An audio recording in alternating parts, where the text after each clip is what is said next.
NEET का paper फिर leak हो गया है, परीक्षा रद्द हो चुकी है, कैंसिल हो गई है। फर्जी डिग्री वालों से शिक्षा के संबंध में गंभीरता की आशा ही करना बेमानी है। जो मंत्री बने हुए हैं उनको अपने पद पर रहने का कोई नैतिक अधिकार ही नहीं है। इन सब के बच्चे तो मजे से विदेश में पढ़ रहे हैं, इसलिए देश के बच्चों का भविष्य चौपट होता देखकर इनके चेहरे पर शिकन नहीं आती है, इनका दिल नहीं पसीजता है कि पेपर लीक माफिया के हौसले इतने बुलंद कैसे, उनको कानून और सरकार का डर क्यों नहीं। देश के लाखों घरों में पिछले कई महीनों से एक ही सपना पल रहा था, सफेद कोट पहनने का सपना, डॉक्टर बनने का सपना, माँ बाप की उम्मीदों का सपना और बच्चों की अनगिनत जागी हुई रातों का सपना। लेकिन अब वही सपना सवालों के घेरे में। एक छोटा सा कमरा, दीवारों पर लगे नोट्स, टेबल पर खुली किताबें, सुबह 4 बजे का अलार्म और आंखों में सिर्फ एक सपना, डॉक्टर बनना। भारत के लाखों छात्र पिछले 1 साल से इसी सपने के लिए खुद को तपाते रहे। किसी ने त्योहार छोड़ दिए, किसी ने दोस्तों से दूरी बना ली, किसी माँ ने अपने गहने बेचकर कोचिंग की फीस भरी, किसी पिता ने ओवर टाइम करके बच्चे की किताबें खरीदे, लेकिन इन सब पर पानी फिर गया। नमस्कार दोस्तों, मैं हूं परवीन साहनी। दोस्तों, करीब 22 लाख प्रतियोगी छात्रों को पता चला आज परीक्षा है ही नहीं, परीक्षा रद्द हो गई क्योंकि नीट 2026 पेपर लीक हो गया। लीक हुआ तो शिक्षा मंत्री धर्मेंद्र प्रधान कुछ इस तरह से दिखे। नीट की अव्यवस्था हुई थी, मैं मुंह छुपा के नहीं भागा था, मैंने उसके लिए जिम्मेवारी ली थी और उसको हमने सुधारा। सर पेपर लीक पे क्या बोल रही है? सर पेपर लीक पे सर सीबीआई इंक्वायरी की। ऐसा नहीं है कि प्रधान के राज में ये पहली बार हुआ, इससे पहले भी हुआ। एनटीए के पहले डीजी कोई और थे, अब कोई और है, लेकिन डीजी बदलने के बाद भी लीक होने की परंपरा खत्म नहीं हुई। हालांकि एनटीए के डीजी का इस पर अपना पक्ष है, लेकिन उनके पक्ष को सुनने से पहले राहुल गांधी की ओर से गूगल सर्च करने के लिए कहा गया। उस सर्च में मुझे जो परिणाम मिले, जिसे देखने के बाद एक गाना याद मुझे आने लगा, सब गोलमाल है भाई, सब गोलमाल है। राहुल गांधी ने दोस्तों एक्स पर पोस्ट करते हुए लिखा, देश के युवाओं के सामने एक गंभीर बात रखना चाहता हूं। एक काम कीजिए, खुद गूगल कीजिए। नीट 2024 के भयंकर चोरी के दौरान एनटीए का डीजी कौन था और मोदी सरकार ने उसे आज कहां बैठाया है? देखा, समझ आया? चलिए देखते हैं 2024 में नीट पेपर लीक होने के दौरान एनटीए के डीजी कौन थे, तब तो हम लोग समझ पाएंगे। लीजिए, गूगल पर सर्च किया तो उस वक्त एनटीए के डीजी सुबोध कुमार सिंह थे। अब पता है दोस्तों, सुबोध कुमार सिंह कहां हैं? यकीन नहीं करेंगे, लेकिन ऐसा है। 2024 में नीट का पेपर लीक होने से लाखों बच्चों की मेहनत बर्बाद हुई थी, तब सुबोध कुमार सिंह एनटीए के डीजी थे। लोगों के गुस्से को शांत करने के लिए मोदी सरकार ने चाल चली और इन्हें पद से हटा दिया।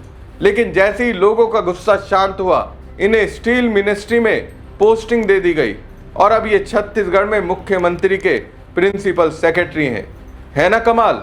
इसी पर राहुल गांधी कहते हैं, बीजेपी इसी तरह आप जैसे लाखों मेहनती विद्यार्थियों के भविष्य से खिलवाड़ करने वाले लोगों को इनाम देती है, उनकी रक्षा करती है, ऊपर से उन्हें तरक्की देती है। साफ है, मोदी जी और भाजपा आपके भविष्य की चोरी में खुद साझेदार है। जिस बाजार में आपकी मेहनत, आपके सपने नीलाम हो रहे हैं, उसका एक ही असूल है, जितनी बड़ी चोरी उतना बड़ा इनाम। जरा सोचिए, जिस बच्चे ने 1 नंबर के लिए रातों की नींद गंवाई, जब उसे पता चलता है कि कोई दूसरा पैसे देकर वही पेपर पहले देख चुका था, तो उसके दिल पर क्या गुजरती होगी। ये सिर्फ पेपर लीक नहीं है, ये भरोसे का लीक होना है, ये सपनों का लीक होना है। साल 2024 में जब पेपर लीक हुआ था, देश के लाखों छात्रों ने जब जवाब मांगा, पूछा कौन है इसके लिए जिम्मेदार, किसने बेचे सपने, किसने मेहनत का सौदा किया और आखिर कब तक छात्रों का भविष्य ऐसे ही दांव पर लगता रहेगा। तो तब एनटीए के डीजी को हटाकर दूसरी जगह भेज दिया गया। उसे नाम दिया गया सरकार सख्त है। लेकिन सरकार कितनी सख्त है, इसका लाइव प्रूफ राहुल गांधी ने गूगल के जरिए दे दिया। तो जाहिर सी बात है, ये सरकार जैसी खुद को दिखाती है, वास्तव में वैसी है नहीं। सुबोध कुमार सिंह इसका जीता जागता उदाहरण है। इस पोस्ट के साथ ही दोस्तों राहुल गांधी ने एक और पोस्ट किया, नीट 2026 की परीक्षा रद्द हो गई। 22 लाख से ज्यादा छात्रों की मेहनत, त्याग और सपनों को इस भ्रष्ट वाजपेयी व्यवस्था ने कुचल दिया। किसी पिता ने कर्ज लिया, किसी मां ने गहने बेचे, लाखों बच्चों ने रात रात भर जाग कर पढ़ाई की और बदले में मिला पेपर लीक, सरकारी लापरवाही और शिक्षा में संगठित भ्रष्टाचार। ये सिर्फ नाकामी नहीं, युवाओं के भविष्य के साथ अपराध है। हर बार पेपर माफिया बच निकलते हैं और ईमानदार छात्र सजा भुगतते हैं। अब लाखों छात्र फिर से वही मानसिक तनाव, आर्थिक बोझ और अनिश्चितता झेलेंगे। अगर अपनी तकदीर परिश्रम से नहीं, पैसे और पहुंच से तय होगी तो फिर शिक्षा का मतलब क्या रह जाएगा। प्रधानमंत्री का तथाकथित अमृतकाल देश के लिए विषकाल बन गया है। अब मौजूदा एनटीए के डीजी का बयान सुनिए, वो कैसे खुद को बचाने के लिए छात्रों पर लाई गई इस आपदा के बीच अपनी पीठ थपथपा रहे हैं। जैसा हमने प्रेस रिलीज में आज सुबह बताया कि 7 मई को हमें एक सूचना प्राप्त हुई थी एक विसल ब्लोअर के द्वारा 7 मई की रात को कि एग्ज़ाम कंडक्ट होने के बाद उन्हें विसल ब्लोअर ने ये लिखा था कि उन्हें एग्ज़ाम कंडक्ट होने के पहले एक व्हाट्सएप मिला था जिसमें कि कुछ प्रश्न थे जो कि एग्ज़ाम से मैच कर रहे थे। हमारा परीक्षा नीट की परीक्षा 3 मई को संपन्न हुई थी, पूरे सुचारू रूप से संपन्न हुई थी। हमने सभी लोगों को एश्योर किया था, स्टूडेंट्स को, पेरेंट्स को, सारे स्टेक होल्डर्स को, कि इस बार नीट की परीक्षा बगैर किसी एरर के, बगैर किसी जीरो टॉलरेंस के साथ कराई जाएगी। और हमने परीक्षा के पहले जितने इनपुट्स आए थे उसकी सबकी जांच कराई थी, उनके ऊपर कार्रवाई करी थी। बहुत सारे फेक लोग पेपर बेचने की कोशिश कर रहे थे। 120 टेलीग्राम के चैनल ब्लॉक किए गए थे। 3 तारीख को जो परीक्षा हुई बिल्कुल सुचारू तरीके से हुई। 5432 सेंटर्स भारत में, 14 सेंटर भारत के बाहर। सारी परीक्षा खत्म हो गई। उसके बाद सारे OMR sheets, unused question papers, सब कुछ हमारे पास प्राप्त हो चुके हैं बाहर और इवैल्यूएशन की प्रक्रिया जारी थी। परंतु हमारा एश्योरेंस था कि हम एग्जाम के बाद भी हर इनपुट को उसी गंभीरता से लेंगे जैसे एग्जाम के पहले ले रहे थे। 7 की रात को जब ये मैसेज आया कि एक व्हाट्सएप मैसेज पे कुछ PDF फ्लोट कर रहे थे जिसमें कुछ प्रश्न मिल रहे थे, तो हमारा काम 2 था।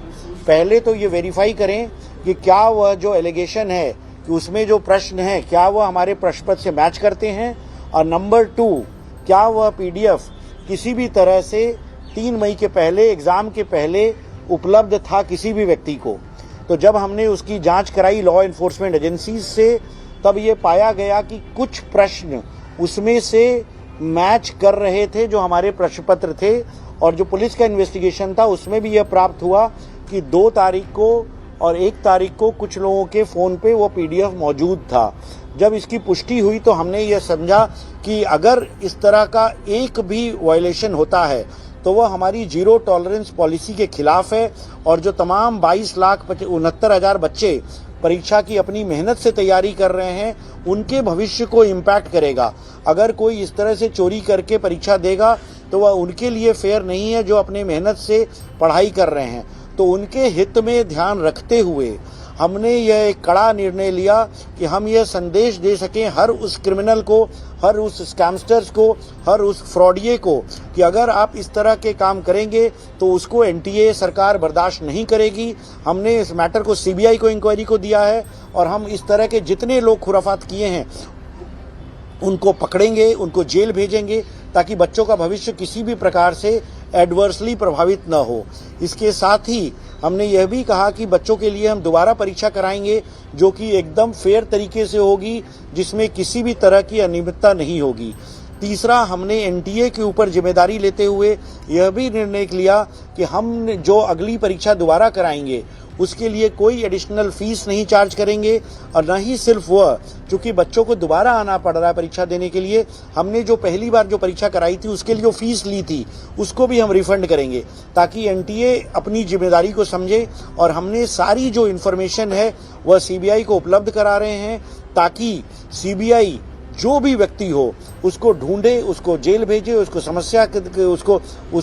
उसकी सजा दिलाए, जिससे कि इस तरह की जो एग्जामिनेशन की प्रक्रिया में समय समय पर इस तरह की रिपोर्ट आती रहती है, इसका एक बार में खत्म किया जा सके। तो इसलिए इतना बड़ा निर्णय सरकार ने, एनटीए ने आज सुबह लिया है। अब इसे क्या कहेंगे? ये कह रहे हैं इन्होंने पकड़ा, छात्रों की मेहनत को बर्बाद नहीं होने दिया। लेकिन सवाल है, ऐसा हुआ क्यों? कैसे किसी के हाथ क्वेश्चन पेपर परीक्षा से पहले लग गया? और आखिर में दोस्तों, सवाल सिर्फ एक परीक्षा का नहीं है, सवाल उन लाखों सपनों का है जो हर साल इस उम्मीद में किताबों के बीच खुद को बंद कर लेते हैं कि एक दिन मेहनत रंग लाएगी। लेकिन अगर मेहनत से पहले पेपर बिकने लगे, अगर ईमानदारी से पहले पहुंच और पैसे काम आने लगे, अगर हर बार गलती सिस्टम की हो और सजा छात्रों को मिले, तो फिर बच्चे भरोसा किस पर करें? एक माँ जो अपने बच्चे के लिए गहने बेच देती है, एक पिता जो ओवर टाइम करके फीस भरता है, एक छात्र जो दोस्तों त्योहार खुशियां सब छोड़कर सिर्फ किताबों में डूब जाता है। क्या उनकी मेहनत की कीमत सिर्फ इतनी है कि कोई माफिया आए, पेपर लीक करे और बाद में प्रेस कॉन्फ्रेंस कर कह दिया जाए हमने पकड़ लिया? दोस्तों, पेपर लीक सिर्फ एक अपराध नहीं, ये लाखों परिवारों के भरोसे पर हमला है। ये उस भारत पर सवाल है जहां कहा जाता है कि मेहनत का फल जरूर मिलता है। सरकार बदली हुई है, जिसने लापरवाही की उसे सजा मिली। तो फिर 2024 जिनके एनटीए के डीजी रहते नीट पेपर लीक हुआ था, उन्हें छत्तीसगढ़ के मुख्यमंत्री का प्रिंसिपल सेक्रेटरी क्यों बना दिया गया? दोस्तों, आप इसे किस तरीके से देखते हैं? कमेंट बॉक्स में कमेंट करके जरूर बताएं। साथ ही पेज को ज्यादा से ज्यादा लाइक और शेयर कीजिएगा। धन्यवाद। नीट का पेपर फिर लीक हो गया है, परीक्षा रद्द हो चुकी है, कैंसिल हो गई है। इस बार 22 लाख स्टूडेंट्स ने नीट का एग्जाम दिया था। ये बच्चे दिन रात मेहनत करते रहे, खपते रहे, माँ बाप ने कोचिंग कराई, इम्तिहान देने गए, खर्चा हुआ, सब कुछ हुआ, लेकिन नतीजा क्या है? पेपर लीक हुआ, परीक्षा कैंसिल हुई। शायद फर्जी डिग्री वालों से शिक्षा के संबंध में गंभीरता की आशा ही करना बेमानी है। और धर्मेंद्र प्रधान जी जो मंत्री बने हुए हैं, उनको अपने पद पर रहने का कोई नैतिक अधिकार ही नहीं है। असल में इन सब के बच्चे तो मजे से विदेश में पढ़ रहे हैं, इसलिए देश के बच्चों का भविष्य चौपट होता देखकर इनके चेहरे पर शिकन नहीं आती है, इनका दिल नहीं पसीजता है। एक इम्तिहान, सिर्फ एक एग्जाम बिना पेपर लीक के ये लोग करा नहीं सकते और विश्वगुरु बनने का ढोल पीटते रहते हैं। लेकिन सवाल एक और है, और इस बात का है कि पेपर लीक माफिया के हौसले इतने बुलंद कैसे, उनको कानून और सरकार का डर क्यों नहीं? और इसका सिर्फ एक जवाब है, क्योंकि यही बीजेपी वाले उनका संरक्षण करते हैं। वो पेपर लीक माफिया का इन सब लोगों से संबंध है, इन्हीं के भाई बंधु सखा है वो। असल में बच्चों का भविष्य दांव पर रहे तो रहे, इससे मोदी जी को क्या मतलब है? वो रोड शो करके हाथ हिलाने में, 100 गाड़ियों का काफिला निकालने में व्यस्त है।